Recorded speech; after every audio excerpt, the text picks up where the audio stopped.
صوبان رضی اللہ تعالی عنہ قال قال رسول اللہ صلی اللہ علیہ وسلم من تکفل لی اللہ یسأل الناس شیئا فأتکفل له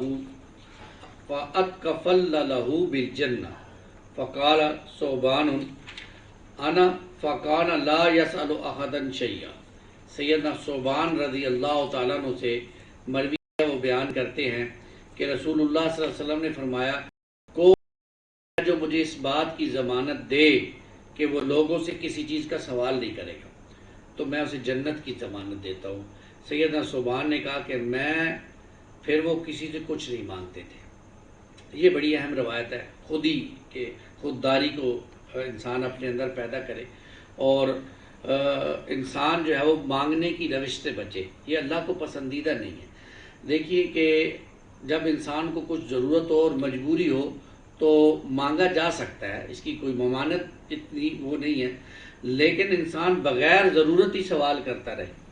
بعض لوگوں کو چسکا پڑ جاتا ہے نا مانگنے کا، جیسے ہمارے عام معاشرے میں اب مانگنے والے باقاعدہ ان کا ایک پیشہ ہے، اس پیشے کے تحت وہ مانگتے ہیں، حالانکہ ان کی ضرورتیں نہیں ہوتی، وہ کئی لوگوں سے زیادہ ان کے بینک بیلنس میں پیسے ہوتے ہیں، لیکن یہ ان کا چسکا ہوتا ہے، ان کو مانگنے کی عادت ہوتی ہے، وہ مانگتے ہیں۔ اس لیے فرمایا کہ جو انسان جو ہے وہ اس چیز سے بچے کہ وہ کسی سے سوال نہ کرے، کسی سے مانگے نہ۔ اللہ تعالیٰ اس کو، اللہ کے حبیب جو ہے صلی اللہ علیہ وسلم، اسے جنت کی بشارت ہے۔ اور مزے کی بات سنیں کہ ہمارے ہاں مسجد میں کھڑے ہو کر لوگ اللہ سے نہیں مانگتے، بندوں سے مانگ رہے ہوتے ہیں، مسجد میں کھڑے ہو کر۔ اور اللہ کے بندوں یہاں تو آ گئے اللہ کے گھر میں، اب اللہ سے مانگو۔ یہ سوال کرنے کی عادت سے انسان کو اپنے آپ کو بچانا چاہیے، خود ہی پیدا کرنی چاہیے، اور خوددار انسان اللہ کو بہت پسند ہے۔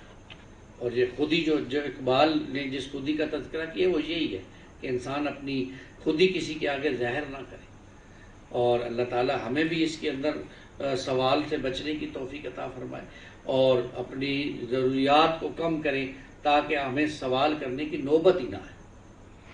اللہ ہمیں اس کی توفیق دے، آمین یا رب العالمین۔